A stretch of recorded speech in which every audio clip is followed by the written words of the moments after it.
শিক্ষক শিক্ষিকারা এবং যারা দীর্ঘদিন ধরে আমাদের এই রাজ্যের এই সমাজের বিভিন্ন অন্যায়ের বিরুদ্ধে, অপরাধের বিরুদ্ধে, আপোষের বিরুদ্ধে প্রতিনিয়ত যারা নিজেরা রাস্তায় থেকেছেন এবং ভবিষ্যৎ প্রজন্মকে, বর্তমান প্রজন্মকে রাস্তায় থাকার জন্যে, মুখ চিতিয়ে লড়াই করার জন্যে, জেদ দেওয়ার জন্য আর সাহসী হতে শিখিয়েছেন, সেই সমস্ত শিক্ষক শিক্ষিকাদেরকে আমরা আমাদের পক্ষ থেকে প্রণাম, অভিনন্দন এবং নমস্কার জানাচ্ছি। এখন মুখ্যমন্ত্রী কি বলেছে সেটা বড় কথা নয়, আর ওর কপালে ভালো মাস্টার জুটানি তার দায়িত্ব পশ্চিমবঙ্গের তো নয়। আপনাদের কাছে আমাদের আবেদন, কেউ কি ওনাকে জিজ্ঞেস করতে গেছেন আমি হাসবো কি কাঁদবো? কেউ কি জিজ্ঞেস করতে গেছেন যে আমি সব পালন করবো না উৎসব করবো? কেউ কিচ্ছু জিজ্ঞেস করেন। উনি নিজেই নিজের বাড়ি বিতরণ করছেন। কেন? কারণ সেফ জোনে আছেন 14 তলা, এবং সেই সেফ জোনে প্রেসও তার সাথে কোথায় কি কথা বলতে পারে সেটা উনি নির্দিষ্ট করে দিয়েছেন। কে কখন রিয়াক্ট করবে, কে কখন স্লোগান তুলবে, কে কখন গান গাইবে, কে কখন প্রতিবাদ করবে, আর কোন মা বাবা কখন তার পর্দা ফাঁস করে দেবে সেটা তো তার নির্ভরিত মেনে হবে না। অন্তত পক্ষেই পশ্চিমবঙ্গে সেটা সম্ভব নয়। তাই এই লড়াইটা সমাজের একটি বিকৃত মানসিকতার বিরুদ্ধে। তাই এই লড়াইটা এই গোটা সমাজটাকে যে অপরাধ প্রবণতার দিকে প্রতিনিয়ত নিয়ে যাবার প্রচেষ্টা শাসকের পক্ষ থেকে, সিস্টেমের পক্ষ থেকে এবং রাষ্ট্রের পক্ষ থেকে হচ্ছে, তার বিরুদ্ধে লড়াইটা। তাই লড়াইটা খুব কঠিন, কিন্তু লড়াইটা অসম্ভব নয় এখানে জেতাটা। আর এই তো আপনারা আমাদেরকে শিখিয়েছেন যে ক্লাস 1-এ যদি ধারাপাত ভালো করে শিখে যাও তাহলে ক্লাস 2-এ যোগ আর বিয়োগটা আপনারা আমাদেরকে শিখিয়ে দেবেন। তার মানে হার্ডেস্ট পার হলে, চ্যালেঞ্জ পাস করে গেলে পরের চ্যালেঞ্জের জন্য তৈরি হতে আপনারাই আমাদেরকে শিখিয়েছেন। তাই চ্যালেঞ্জ যদি আজকে গোটা সমাজকে একটা সুস্থতার দিকে নিয়ে যেতে হয়, সেই লড়াইয়ে আমাদেরকে টিকে থাকতে হবে। আর্থিকের ঘটনা যারা বিচ্ছিন্ন বলছেন, আমি জানি না তারা আসলে মানুষ কিনা। একটি ঘটনাকে কেন্দ্র করে পশ্চিমবঙ্গের মাটিতে মানুষ প্রতিদিন রাস্তার দখল নিচ্ছে, কিন্তু একটি মাত্র ঘটনাকে নিয়েই নয়, সব অত্যাচার, প্রবঞ্চনা আর অন্যায়ের বিরুদ্ধে এই ক্ষোভের বহিঃপ্রকাশ।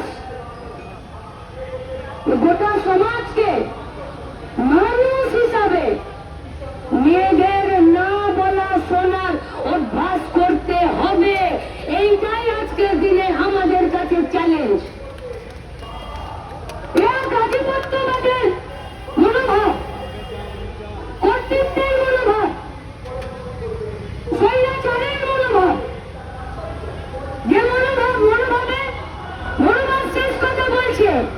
আরে 5টা মাইকের আওয়াজ বেশি হলে আদর্শ পরিষ্কার হয়ে যায় না।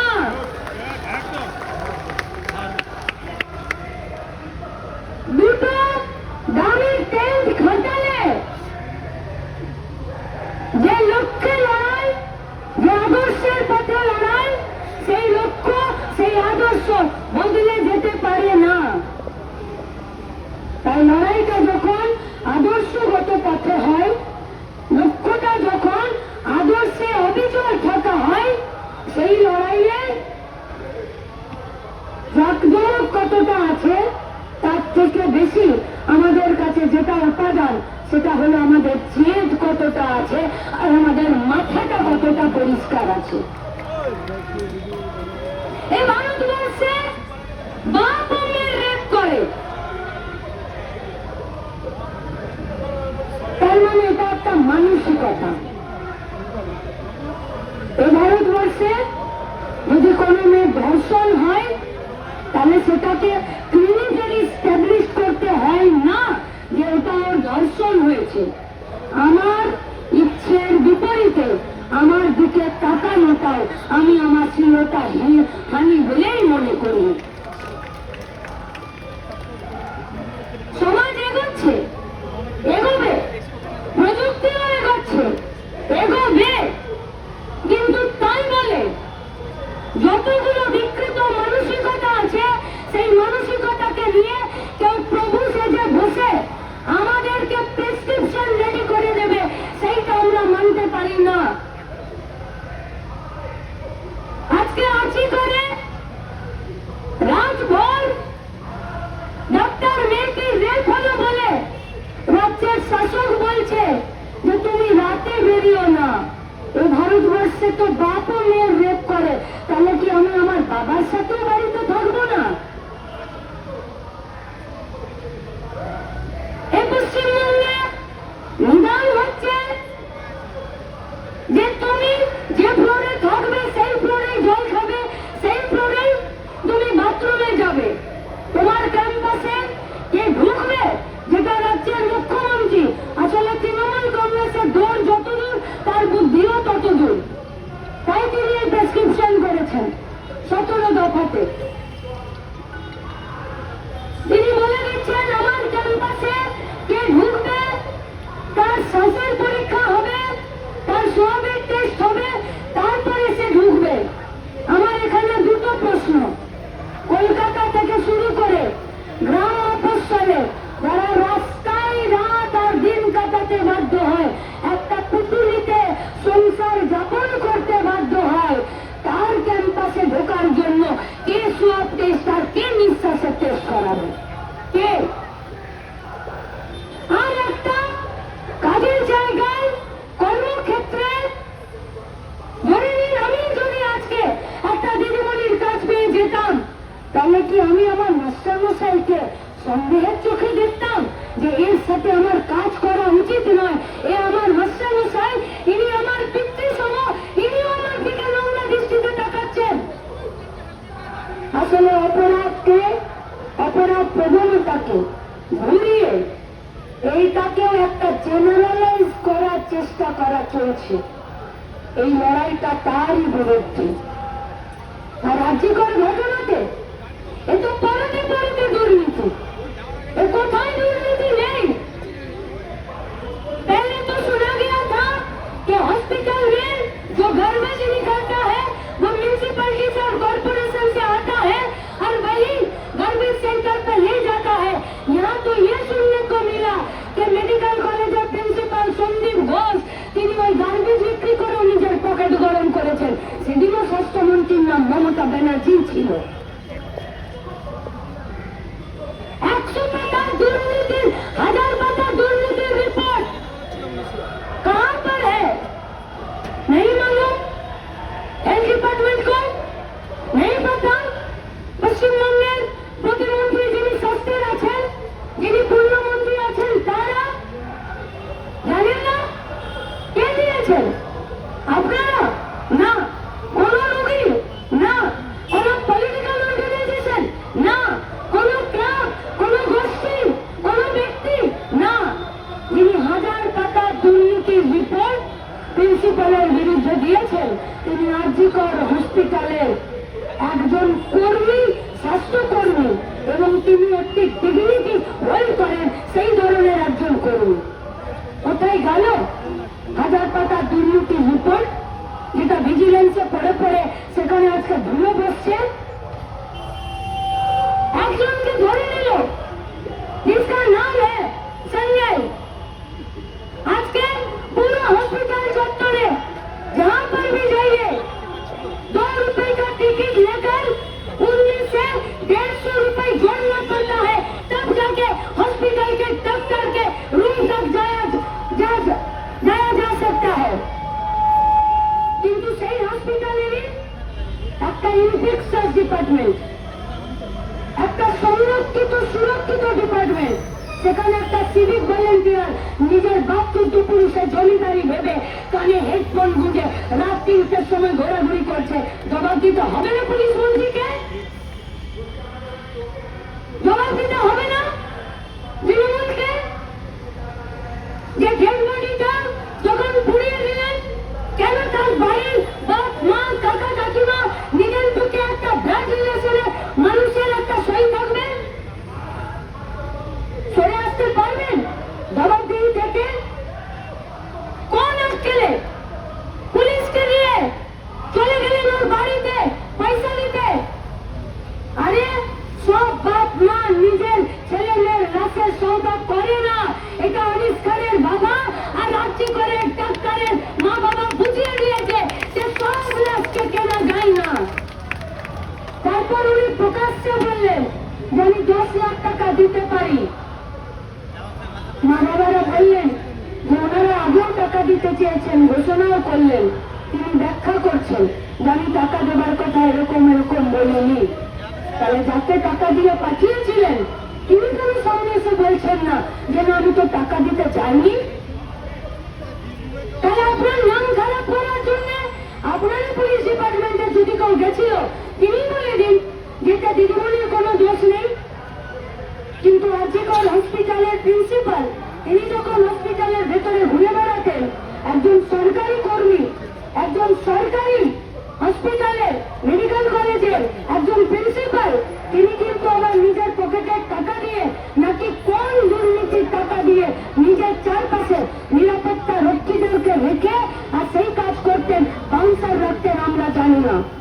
পরে যখন তাকে টেবিলে জিজ্ঞেস করা হচ্ছে कि आप कहां से आए हैं, तो वो बोलते हैं कि आपको कैफियत हम नहीं देंगे, हमको दीदी भेजी है, सीएम का नंबर है, उनसे पता कीजिए कि কেন আমি আজই করে প্রিন্সিপালের চারিদিকে ঘুরি।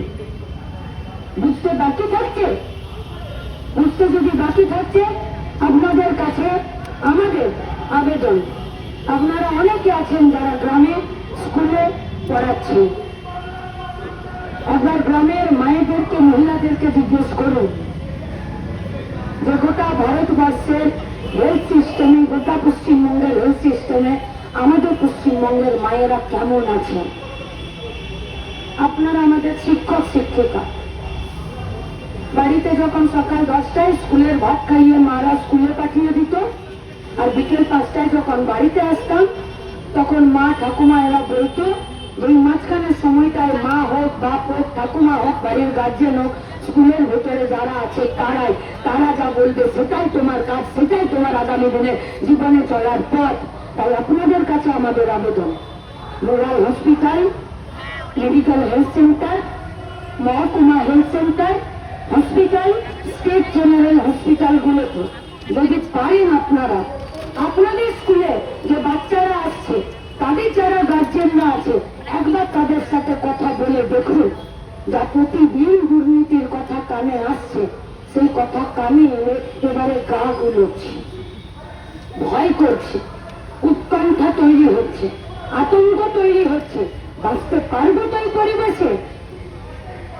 একটা প্রয়াতী মা, তার ডেলিভারি ডেট হয়ে গেছে, হসপিটালে ভর্তি, লেবার রুমে নিয়ে চলে গেছে, বাচ্চার মাথাটা তার বাইরে বেরিয়ে চলে এসেছে, কিন্তু ডাক্তার দুটো হাত দিয়ে মাথাটা ধরে মায়ের পেট থেকে বাচ্চাটা বের করে দিচ্ছে না। কেন?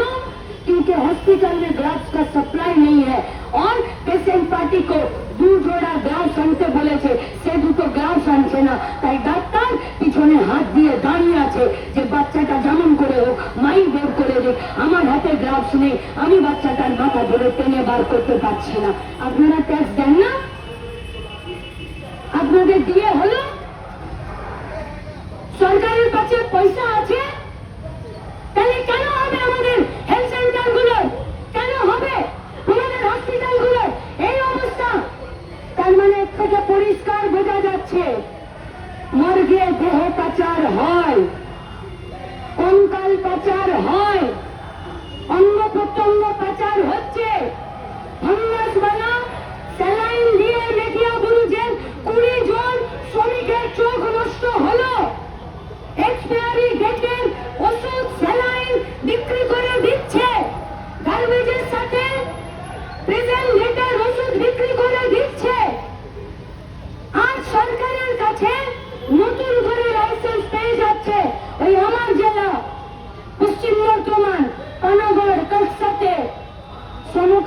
হসপিটালটা দিদিমণির ভাইপো আর তার সঙ্গে যারা আছে তাদের নাম জড়িয়ে আছে ওই হসপিটালে। আর যাদেরকে আজকে আইএমএ সাসপেন্ড করছে তারা ওই যে চক্রগুলোর সাথে যুক্ত আছে। তাই এই লড়াই শুধুমাত্র একটি মেয়েকে তার দোষীদেরকে শাস্তি দেবার জন্য নয়, এই লড়াই আজকে সমাজকে ফিরে গড়ে তোলার জন্য। এ লড়াই এ গোটা সমাজকে, ভবিষ্যৎ প্রজন্মকে, বর্তমান প্রজন্মকে সাহসী করে গড়ে তোলার জন্য। এ লড়াই মানুষের সুস্থভাবে বেঁচে থাকার জন্য। তার যা নিড, তার যা ডিমান্ড আর গভর্নমেন্টের যে সাপ্লাই, তার মাঝখানে যে বিস্তর ফারাক, এই ফারাককে মিটিয়ে দেওয়ার জন্য এই লড়াই এই গোটা সমাজকে নতুন করে বুনে একটা নতুন ভারতবর্ষ, নতুন পশ্চিমবঙ্গ নেবার লড়াই। আর সেই লড়াইয়ে শিক্ষক শিক্ষিকারা ছাড়া এই লড়াইয়ে আমরা হয়তো একটা দিন গাড়ি আটকাতে পারি, কিন্তু শেষ বিচারে জিততে গেলে আপনাদের পরামর্শ, আপনাদের হাত এবং আপনাদের সহযোগিতা এই গোটা রাজ্যে সমস্ত এই ছাত্র, যুব, মহিলা, কৃষক, ক্ষেতমজুর যে যেখানে লড়ছে, কেউ গোষ্ঠীতে লড়ছে, কেউ ব্যক্তিগত ভাবে লড়ছে, যার কোমর মিলিয়ে গেছে তিনিও এসেছেন। আর যে বাচ্চাটা এখনো পর্যন্ত ভালো করে উই ওয়ান্ট জাস্টিস বলতে পারছে না, সেই যেন কানে এটা তার মুখস্থ হয়ে গেছে, যেমন একটি বাচ্চা মেয়ে মুখস্থ হয়ে গেছে। তার দিদিকে জিজ্ঞেস করছে যে এত কেন পড়ছিস? ওর দিদি বলল বিকেলে মাস্টার আসবে, মাস্টার মশাই এসে যদি পড়া না পারে তাহলে মাথায় গাঁটটা দেবে। একটি ক্লাস 5-এর বাচ্চা মেয়ে বলছে বেশি পড়িস না, ধর্ষণ হয়ে যাবে। তাহলে নয় গো, এ আমাদের আতঙ্ক।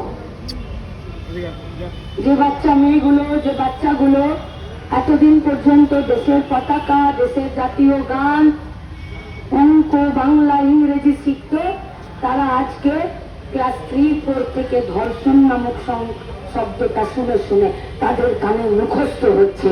কিন্তু পাল্টা এটাও তারা শিখছে যে অন্যায় হলে জাস্টিসের জন্য লড়াই করতে হয়, তাতে যদি দাদু দিদারও হাত ধরে রাস্তায় অন্ধকারে বেরোতে হয়, এটাও শিখছে। তাই আক্রমণ আছে, তার পাল্টা লড়াইও আছে। আর সেই লড়াইয়ে আসুন সবাই মিলে একসাথে থাকি। আমার আপনাদের কাছে শেষ অনুরোধ, রাজ্যের মুখ্যমন্ত্রী বলেছেন উৎসবে ফিরতে।